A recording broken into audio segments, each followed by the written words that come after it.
Saudara-saudari yang terkasih, manusia diciptakan sesuai dengan citra Allah. Maka ia memiliki kecenderungan melakukan apa yang baik yang sesuai dengan kehendak Allah. Akan tetapi sejak awal iblis menggoda manusia dengan berbagai janji palsu yang menggiurkan, agar manusia tidak mendengarkan Allah dan melawan apa yang disabdakan Allah.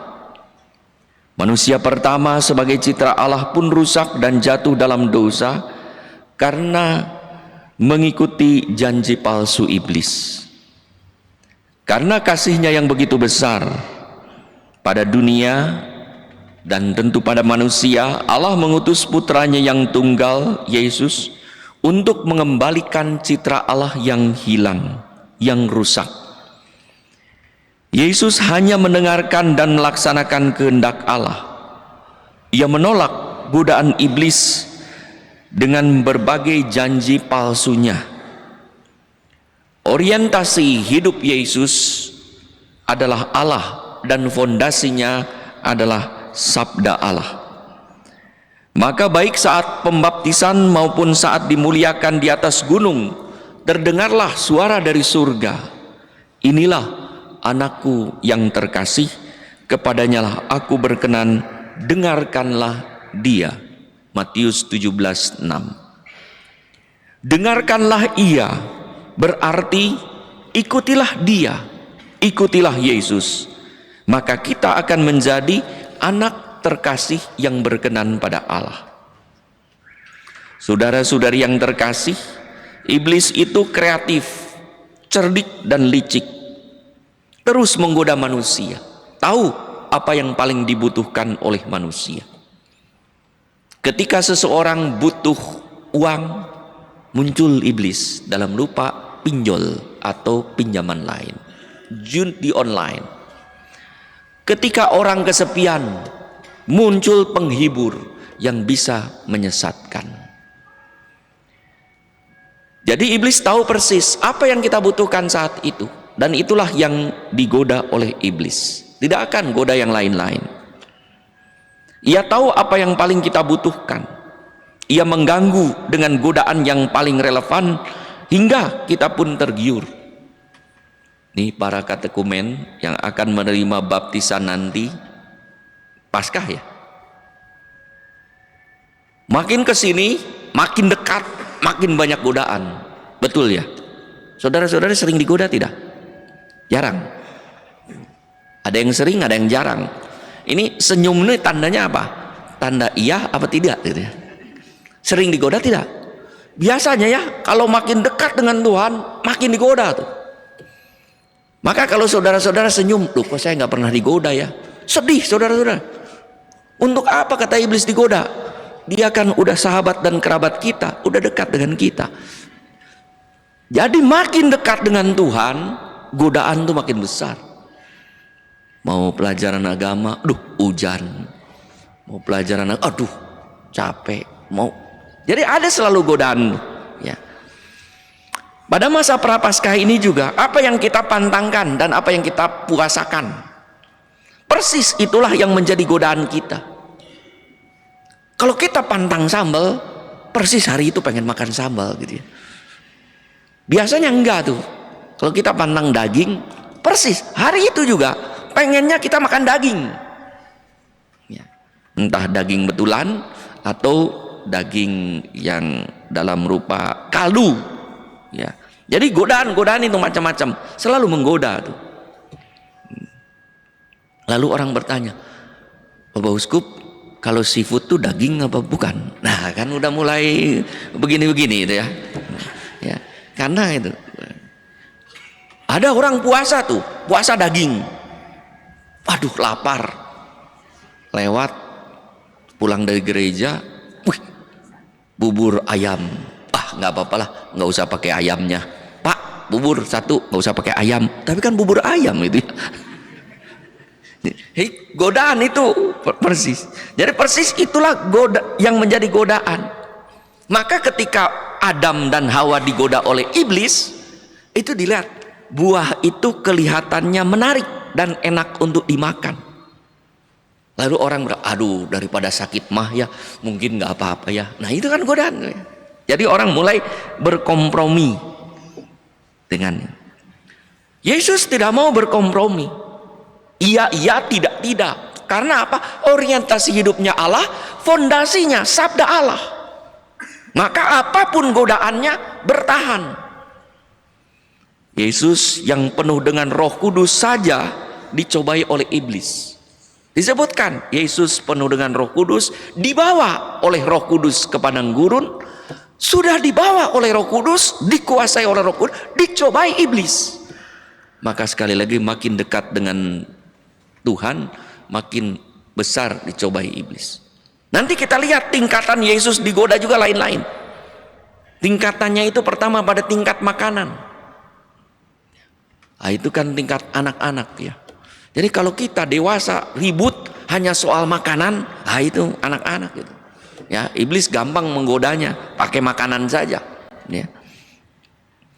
Kalau tingkat makin tinggi itu adalah tingkat pengaruh, bukan lagi badani, tapi di tingkat sosial. Siapa yang paling berjasa? Siapa yang paling hebat? Siapa yang paling berpengaruh dalam gereja, dalam keluarga? Jadi orang bertanya itu siapa yang paling? Itu tingkat sosial. Nanti yang lebih tinggi adalah tingkat rohani. Ya, itu tingkat orang merasa saleh, orang merasa benar, itu yang disebut orang-orang Farisi itu ya. Orang yang suka menghakimi orang. Orang ini tidak puasa, orang ini tidak pantang. Saya kan pantang dan puasa. Ini pada tingkat ini. Maka Yesus digodanya itu, ya kalau kita pernah lihat ya, engkau kerasukan Beelzebul, raja iblis. Ya. Jadi kalau tingkat yang rendah, hidup rohaninya masih rendah, ya digodanya juga istilahnya iblis itu ada rankingnya. Cukup sama kopral saja gitu ya. Iya. Nanti udah tinggi, wah itu naik banget. Nah, para imam ini kan digodanya oleh jenderalnya nih. Iya. Jadi bukan orang yang jauh dari Tuhan yang digoda oleh iblis, tetapi justru orang yang dekat dengan Tuhan. Mungkin iblis bergeman itu ya kalau orang jauh. Untuk apa orang yang jauh dari Tuhan digoda? Kan kita sudah berada dalam lingkungan. Yesus tidak makan selama 40 hari. Ia lapar. Iblis menawarkan bantuan yang paling dibutuhkan Yesus saat itu. Ia memberi usul mengubah batu menjadi roti. Inilah goda dosa kerakusan. Yesus tetap menahan diri dari rasa lapar untuk tidak terjebak masuk dalam godaan mulut dan perut yang bisa dijadikan sarana memenuhi kerakusan oleh iblis. Apa salahnya mengubah batu menjadi roti? Bagus, hebat. Tidak ada salahnya. Yesus memiliki kuasa melakukannya. Tetapi yang memerintahkannya ini adalah iblis. Padahal Yesus, anak Allah, hanya mendengarkan Allah. Maka Yesus memberi petuah pada iblis bahwa manusia tidak hanya hidup dari makanan saja, dari roti saja.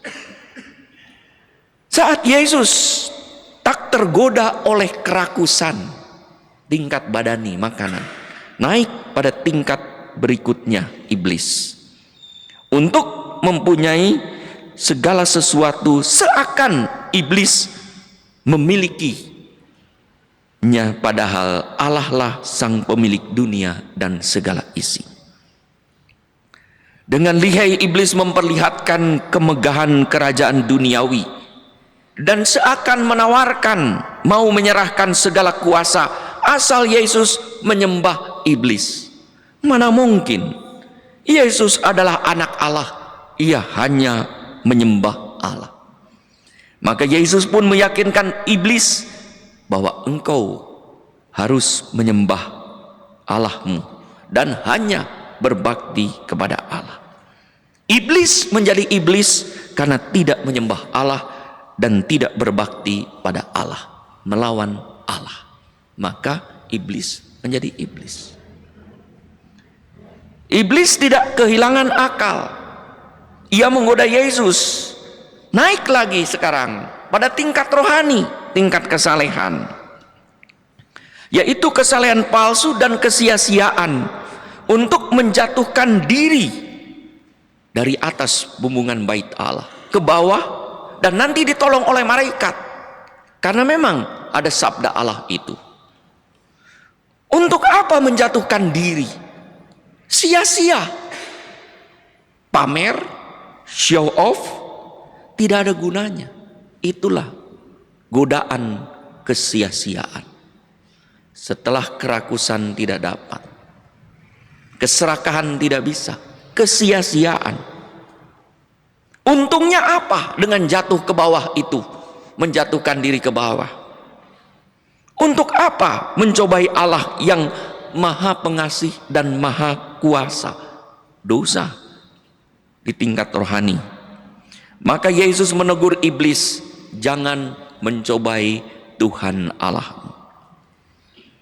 Iblis sering menawarkan kesia-siaan dan kenikmatan egoistik. Berapa orang yang jatuh dalam kesia-siaan hidup? Minuman, obat-obatan, judi, atau kesia-siaan yang lain. Seakan-akan menjanjikan kedamaian dan kesenangan, padahal sia-sia. Iblis pun mundur, kalah, tetapi tidak menyerah. Iblis mencari waktu yang baik. Luar biasa iblis ini tekun ya, lebih tekun dari kita. Ya. Iya, iblis ini tekun ya. Jangan dikira iblis itu malas. Iblis rajin. Baik, dia mundur mencari cara, disebut iblis mundur mencari waktu yang baik. Nanti muncul lagi tuh iblis dalam rupa yang baik. Maka godaan-godaan itu munculnya bukan dalam rupa yang buruk, yang baik. Kalau dalam rupa yang buruk, jadi pernah saya tanya, iblis itu kalau dipersonifikasikan seperti apa? Serem, bertanduk. Nah ini katekumen diajari tidak? Iblis kayak apa? Tidak diajari ya. Zaman sekarang tuh tidak diajari. Dulu saya diajari tuh, ya. Tapi untung sekarang nggak diajari. Dulu diajari, salah ajarannya juga. Bertanduk, ya, disebut bertanduk, pakai trisula, giginya apa? Bertaring, berdarah. Kalau iblis begitu, kita lihat lari, nggak jadi goda tuh. Justru iblis itu sekarang muncul dalam wajah yang cantik, menarik, tampan, menawan hati. Nah itu iblis yang membuat orang dekat, ingin meraih, ingin memiliki. Itu iblis. Maka disebut mencari waktu yang baik. Nanti muncul dalam suatu yang baik ketika Yesus berkata, anak manusia akan menderita, sengsara, dan dibunuh. Tetapi pada hari ketiga akan bangkit. Mati, Yesus akan mati menyelamatkan manusia. Maka Petrus menarik ke samping dan berkata, Guru, sekali-kali ini jangan terjadi.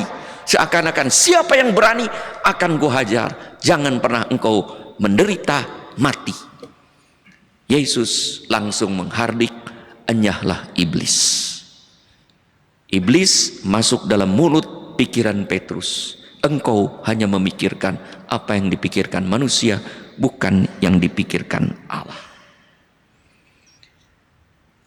Maka iblis tidak menyerah, mencari cara lain bagaimana menjatuhkan Yesus. Karena godaan esensial, kerakusan, keserakahan, dan kesia-siaan telah diatasi oleh Yesus.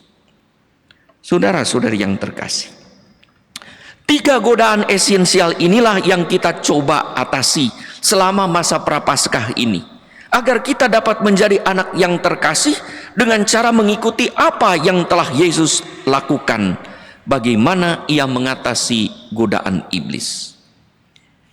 Kita mencoba mengatasi godaan kerakusan melalui pantang dan puasa. Mencoba menghindari godaan keserakahan melalui tindakan amal kasih berbagi pada sesama dari hasil pantang dan puasa. Serta kita mengalahkan godaan kesia-siaan untuk memenuhi kesenangan iblis melalui doa dan tapa. Saat kita mampu mendengarkan Allah dan hidup berdasarkan sabda Allah, hingga kita mampu mengatasi godaan kerakusan mulut dan perut, godaan keserakahan harta dan kuasa, serta godaan kesia-siaan pola pikir dan gaya hidup yang hanya mau show off, pamer diri. Semoga kita akhirnya menjadi anak terkasih Allah yang berkenan pada Allah lewat tindakan asketik, pantang dan puasa, tindakan mistik, tapa dan doa, serta tindakan karitatif, amal kasih. Saudara-saudari, mari kita lanjutkan dengan upacara pelantikan tahap kedua para katekumenan.